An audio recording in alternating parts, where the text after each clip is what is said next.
Menyusul kesuksesan ajang LPS Financial Festival di Surabaya pada 6 dan 7 Agustus lalu, Transmedia bersama Lembaga Penjamin Simpanan kembali berkolaborasi untuk mengedukasi masyarakat Indonesia. Masih dengan semangat penuh, mendorong peningkatan literasi dan inklusi keuangan di masyarakat, LPS Financial Festival 2025 hadir untuk warga Medan pada 20 dan 21 Agustus 2025. Masih mengusung dua sesi menarik, yakni Business Talk dan Educational Class. Ajang LPS Financial Festival 2025 ini bahkan sukses memecahkan kemeriahan di Surabaya, usai mencatatkan total pengunjung sebanyak 7.000-an orang selama 2 hari penyelenggaraan berlangsung.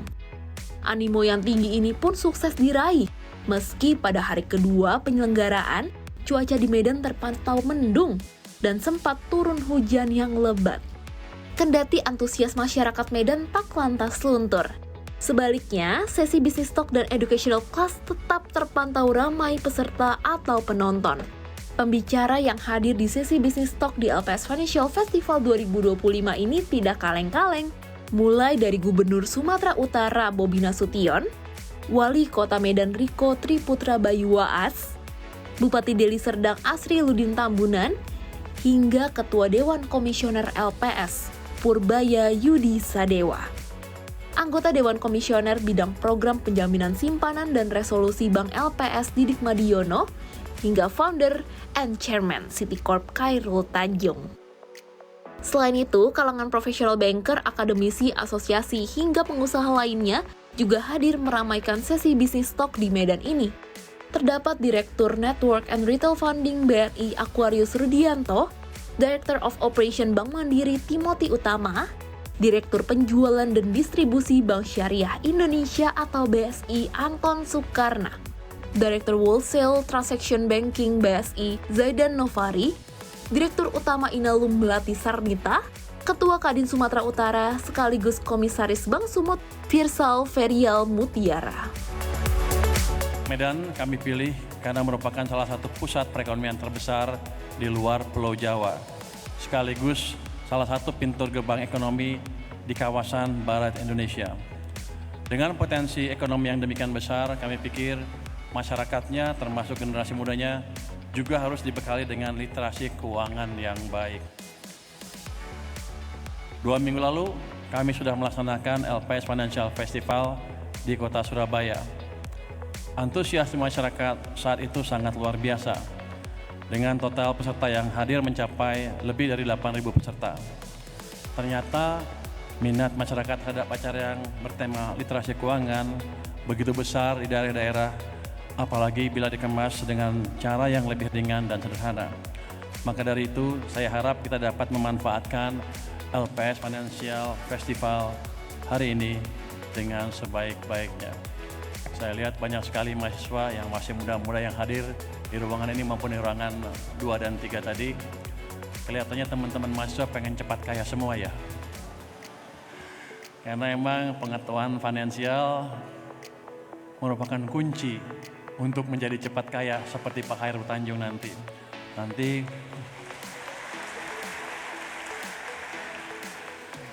Nanti kalau Pak Khairul ngomong dengerin baik-baik biar Anda bisa kaya secepat dia. Bapak Ibu hadirin sekalian, acara LPS Financial Festival ini juga merupakan ajang untuk memperkenalkan lembaga penjamin simpanan. Tadi saya lihat waktu tanya, ada yang tahu LPS? Cuman 2 orang yang angkat. Saya harap setelah ini semuanya angkat tangan. Apa itu LPS? Lembaga Penjamin Simpanan. Kalau anak-anak muda sekarang itu secara general sudah melek sama informasi atau teknologi gitu.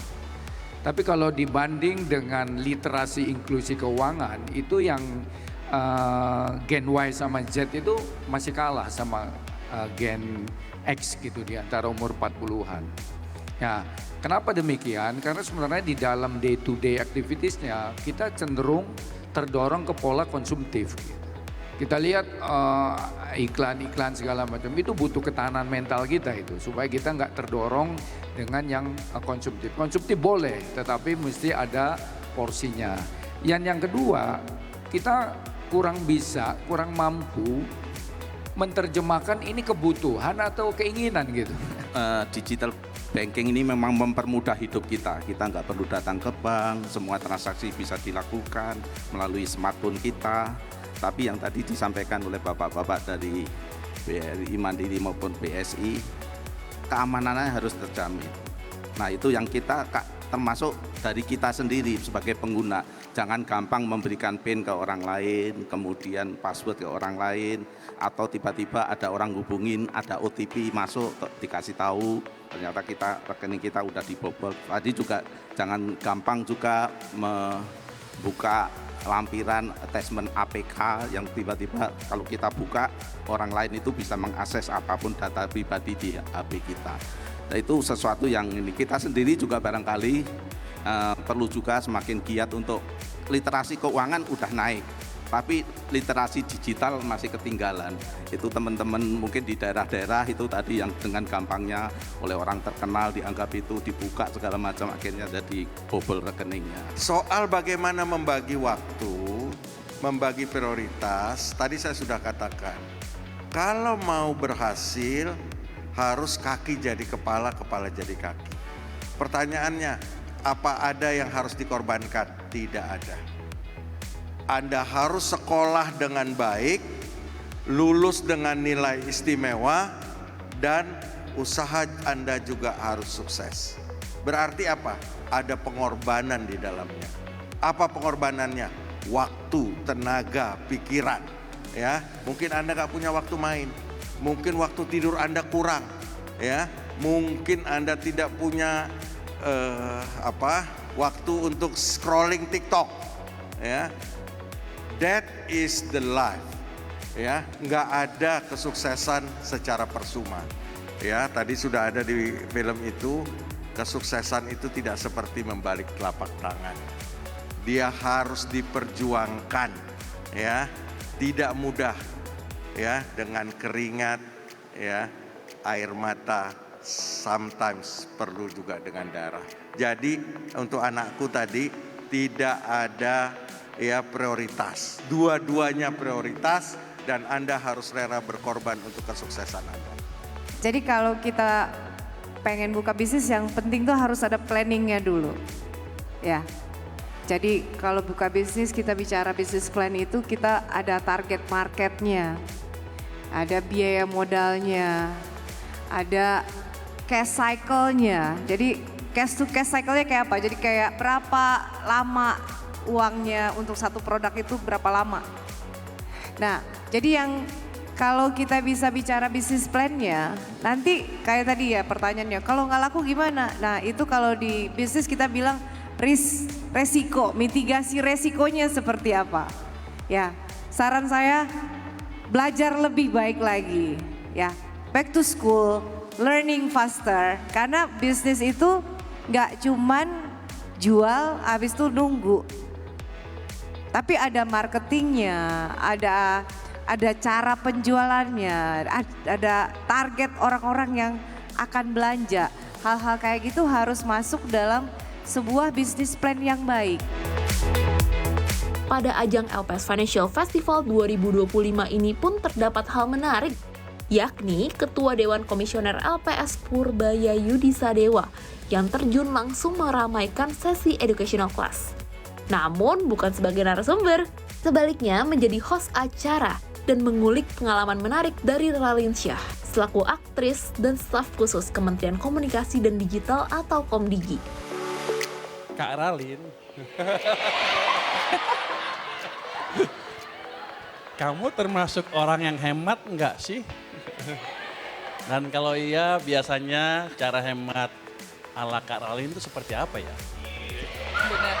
Aku sampai tadi malam mikir, aku hematnya gimana ya? Jadi kalau aku sih hematnya, misalnya aku ada pemasukan, aku punya 2 account. Satu account yang bisa aku pakai uangnya, satu untuk savings, Pak. Jadi misalnya udah habis tuh account nomor 1, nomor 2 itu udah berarti itu agak overspending karena itu saving saya. Tak hanya partisipasi langsung dari LPS yang membuat educational class di LPS Financial Festival 2025 menjadi lebih meriah. Tapi sesi educational class di Kota Medan ini juga lebih banyak dibandingkan sesi yang tersedia di Surabaya. Selain Bank Mega dan Bank Mandiri yang lanjut bergabung di kota kedua ini, turut berpartisipasi Bank Rakyat Indonesia atau BRI hingga Bank Sumut sebagai pembicara di educational class Medan yang berlangsung selama 2 hari. Kemudian di educational class di Medan ini juga turut bergabung financial and investment expert Michael Yoh, aktor Herjunot Ali, hingga konten kreator asal Medan Gandhi November. Saya di awal bertransaksi, saya menganut sistem fundamental, nggak jalan. Kemudian saya masuk ke teknikal, jalan Kak. Setelah teknikal kemudian muncullah COVID. Di COVID teknikal hampir nggak bisa kepake, ngelihatnya flow atau orang katakan sekarang bandarmologi. Sekarang fundamental, teknikal, bandarmologi hampir nggak bisa dipakai, adanya konglomologi. Banyak yang ketawa. Siapa orang kaya yang punya sahamnya, dia mau ngapain, mau dikata valuasi, mau dikata teknikal, udah nggak begitu ngefeknya ke nama. Jadi itu alasan kenapa kita harus dynamic menurut saya.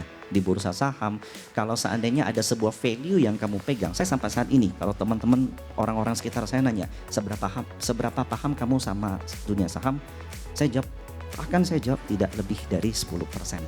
Kenapa? Karena besok itu dunia market berubah lagi. Kalau aku selalu punya prinsip always live below your means. Artinya kamu kalau misalkan punya penghasilan ini segini gitu, selalu kamu hidup tuh harusnya di sini gitu, jangan balik gitu. Jadi kalau aku dari semua penghasilan aku selama sebulan, aku pastikan porsinya gede, mungkin 70-80% itu udah pasti masuk ke instrumen investasi dan bisnis, dan kemudian sisanya itu untuk kehidupan sehari-hari. Konten kreator ini kan nggak menentu, tiap bulannya dapat berapa. Terus perubahannya gitu cepat.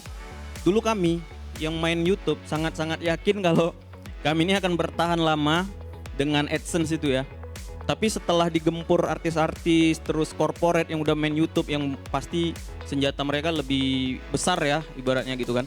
Modal mereka lebih besar ya kita terpuruk juga gitu.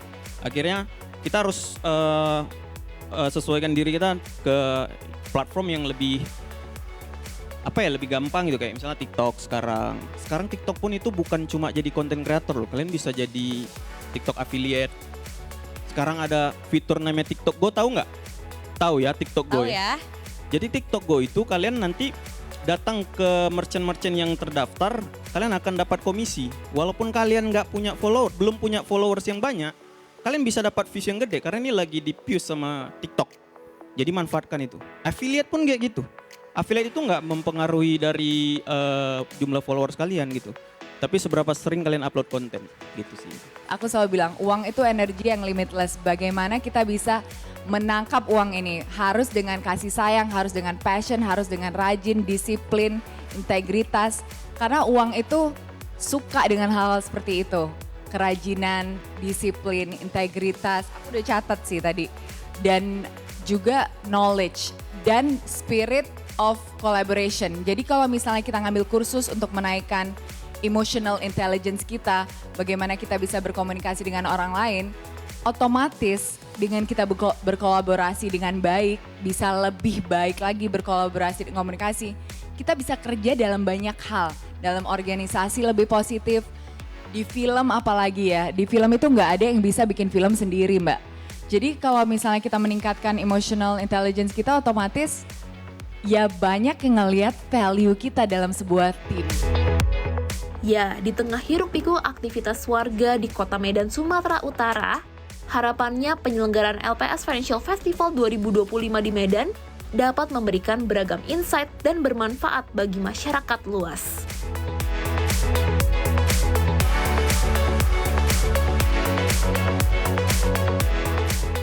Sebagai regulator dan bagian dari Komite Stabilitas Sistem Keuangan atau KSSK, LPS bertanggung jawab untuk mendorong pemahaman masyarakat mengenai program penjaminan simpanan, sehingga khalayak umum dapat membuat keputusan keuangan yang lebih aman dan memahami bagaimana perlindungan simpanan mereka bekerja jika ada masalah di bank. Kemudian, LPS juga berperan aktif untuk meningkatkan edukasi keuangan agar harapannya masyarakat lebih teredukasi terkait produk keuangan yang legal dan terhindar dari resiko penipuan keuangan yang mengincar dana masyarakat. Sebab dengan tingkat literasi dan inklusi keuangan yang lebih tinggi, harapannya kesejahteraan masyarakat akan meningkat dan perekonomian Indonesia menjadi lebih solid.